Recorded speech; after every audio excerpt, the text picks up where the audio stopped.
Tamara warned me she was going to throw an airplane. I should have called her on it because she didn't know how to throw airplanes. I don't know how to make airplanes.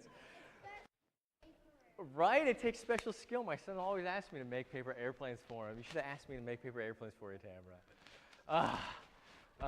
So we've got these followers of Jesus who are on this road to Emmaus. And I want you to hear what's going on here. These are followers of Jesus. Maybe they followed him around. We're pretty sure they were disciples. Cleopas, we know, was kind of a disciple, but he wasn't an apostle. And he heard tales. He heard kind of secondhand stories about what was going on from the women. Now, of course, at this time, women were not, legally speaking, important witnesses in court trials. So they heard that Jesus was resurrected, but they didn't actually get the opportunity to see it for themselves. And all the apostles, these men who have been following Jesus, the like inner circle, if you will, they're gone. They're gone. If you remember last week, where were they going? Secret meetings behind locked doors. These followers went to go find their Lord, and he's gone. They went to go find their leaders who were following their Lord, and they're gone. And so now we've got these two, and they went to the Passover. They were looking for God to do something, and all of a sudden, it looks like Rome has won. And their leaders are gone, and their God is dead. These are some hurting pups. Walking back home, this gives a whole new meaning to the walk of shame, because they are hurt. They've been praying for the Messiah. They've been praying for this act where God enters into the world. They have been praying so hard. They put all their hope into God. And all of a sudden, the world is a dark place. It's a dangerous place where God doesn't act. He's not in it. And you had better watch out, because if you cross the Roman Empire or any other dangerous dude out there, they're going to win. This is the mindset that these people who are on the road to Emmaus are in. They are in their time of trial. They've been praying. They've been looking for God, begging for God to enter into their life, and nothing. Have you ever been there?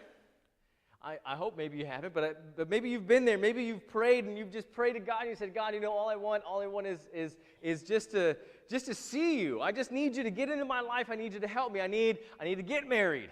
I just need somebody who will enter in my life and be my spouse with me. Or maybe I just need to stay married. Or Lord, I need a baby. Please bless me with that bundle of joy. Or I need a job. Or I need a promotion. Or whatever it is that's going on in your life. And you pray and you pray and you pray and you pray and you pray and you pray, and it doesn't happen. You don't get it. And all of a sudden, now you're in your time of trial. And you're being tempted to doubt. Because you know that if God were listening, he would hear your prayers. You prayed and you prayed and you prayed, and how hard can you pray? And it didn't happen. Your loved one is ill or sick or dying or dead. And God didn't hear you. So you know God doesn't listen, and you know prayer doesn't work. Why? Why would God let this happen to me? Why would God let this hurt come into my life? Why am I laid off? Doesn't God know that I got to feed people? How come this person hurt me? Don't they care? God, why would you let these people come into my life? Why would you let this accident happen? Why would you let my entire life be destroyed, my loved one's life be destroyed? Why would you let this sickness happen? I know that you're powerful, God. Where are you? Don't you care? Why am I walking on this dark road all by myself? And when we find ourselves in that place, which is a very natural place, we start shutting down. You know, if God's not going to protect us, then I got to protect me. I got to take care of me because God's not here. So what do I got to do? I got to do whatever I got to do. And we get fearful. And when we get fearful and we start shutting down, we stop being generous. We stop being calm. We stop being patient. And we recoil. We don't give people the benefit of the doubt anymore. All of a sudden, everybody's guilty. Everybody's up to something that's no good, something that's going to hurt me or my family.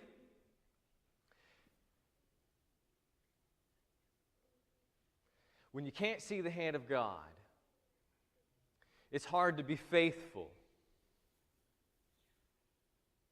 The essence of faith is to continue believing even when we don't have proof.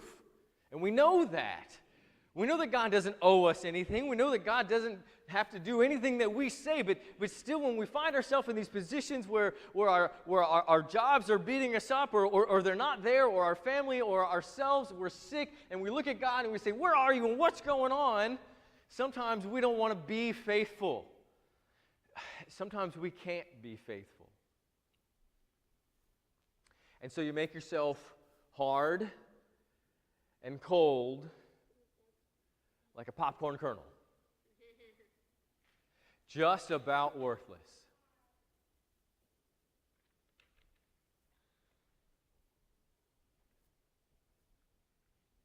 Our natural inclination when we find ourselves where we doubt God is to start looking in the mirror and saying, time to man up. That's what I say when I look in the mirror. Maybe you say other things. And then you start looking at what you got. How do you get through this? And I don't know where you find yourself, but if it's a sickness, there's no amount of money that's going to stop the sickness from stealing all of our lives. It will happen. You don't have to have the best health insurance in the world, because there is no health insurance in the world that is going to stop the cancer from eating away and taking you or your loved one. And if you don't have money, then you don't have a job, then all of a sudden everything in the world just doesn't seem to make sense. And no amount of love or effort or prayer will ever bring your loved one back.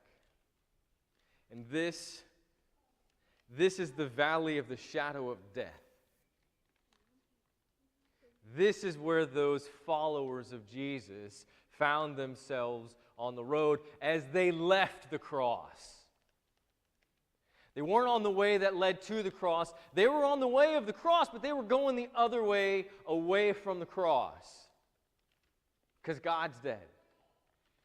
And all hope went with him.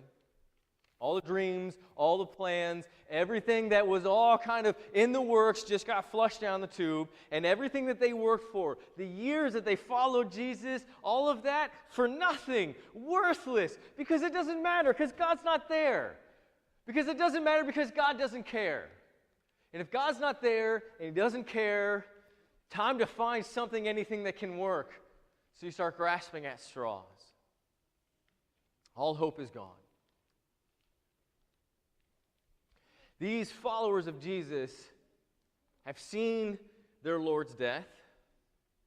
They've been in the middle of riots or near riots. They've traveled, we don't even know how far, given up all kinds at wherever they came from to go to Jerusalem, to be a part of God's mission, to see what God's hand is doing. And now they got to walk away from it. But you'll notice what they do. They can't quit. Yeah, they're walking away from their Lord. Yeah, they've lost all hope, but as they're walking, they pick up this guy, and like you do, they just start talking. And this guy, he keeps bringing it back to how all of these prophets were talking back once upon a time, and they probably should have just shut him up right there. They probably just said, hey, buddy, look, we saw that Jesus guy die. I'm done with it. I don't want to talk about it anymore. They probably should have just shut him down, but for whatever reason, they kept letting him talk. And he did. And then one by one, he talks about how this prophecy was fulfilled and how this one was fulfilled. And he starts laying all the things out that these followers didn't see. Hey, look, it's going to be like this, and there's this thing. And did you notice this thing from way? That's how this is looking. And it was enough of an interesting conversation that by the time they got to a place where they knew that they should stop, they asked him to come with them. Now, you got to stop. Look, reality is reality. You can't keep walking. They're walking at night. There's no light posts. It's going to get dark. I can actually tell you that it was getting darker. It was about a 3/4 moon when they were walking. Or worse.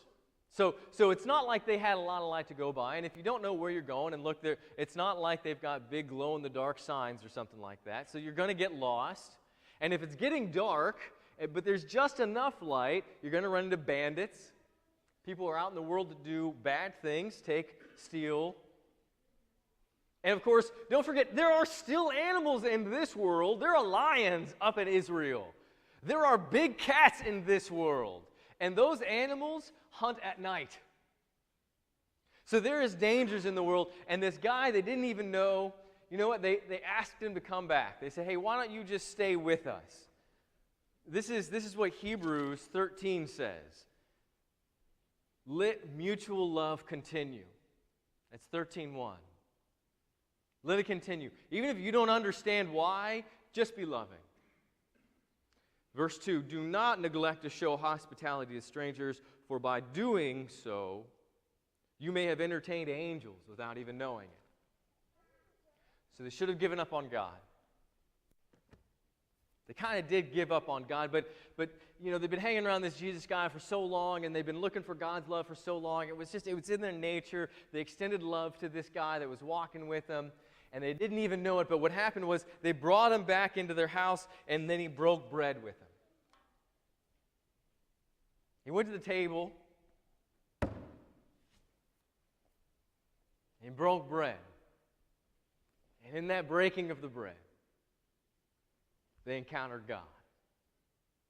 It occurred to them, wait, you know what? When we were walking the entire way from Jerusalem to this place here, weren't our hearts burning? Were we just burning with love even though we knew it was just hopeless? Didn't we still have some hope?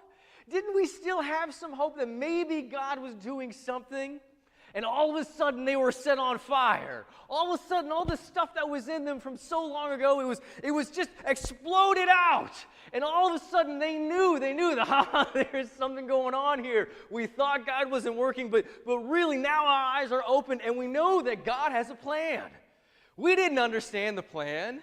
We couldn't understand the plan. But now, after the fact, we can see God's hand was active. God can see, and it's on. He came into the world. He came into the world not to conquer the world like some general, but to conquer everything. Everything. And we wouldn't have believed that he could conquer death until it was that he died. And then we saw him with our own eyes. These guys are going crazy. They can't believe what they just experienced. In fact, they're so on fire, they don't care. They go running back to Jerusalem. An entire day's walk. They're going to run back to Jerusalem. What about the darkness? Who cares? What about the bandits? Bring them. What about the animals? Ain't nothing going to separate me from the love of God. And they go running back to Jerusalem because they know that God is active and working, and they've seen him, and they're ready to be the disciples. They're going to ring the bell. They don't need the apostles. The apostles can follow them for all they care. They know that God is active and working in their life. And I hope that you have that realization, that there's a reality that we have to follow. Look, these guys, when they went back to Jerusalem, they still had to pay taxes. It wasn't like their life all of a sudden was not going to have to be lived. They have to deal with all the past actions, all the things that they've done. Life still happens. But they have a different understanding now about how life can be lived, about what it means to live. They know now that Jesus lives. And with that knowledge, there is nothing that's going to stop them. And which means that there is nothing that can impede the beauty of the life God has for them. What they thought life was going to look like has dramatically changed now. It's not going to look like anything they thought. It's going to look like exactly what God intended it to do, because they're going to live that life. They're going to put their life in line with God, and they recognize the blessings of Jesus risen means that they have the blessings of living forever in this life and the next life. And God invites all of you to his table every week to not lose sight. And when you're walking on the wrong path, the wrong direction, to turn around, to tell you, every week he tells you there is nothing to fear. Christ lives. God is active. we will all be raised. Hallelujah.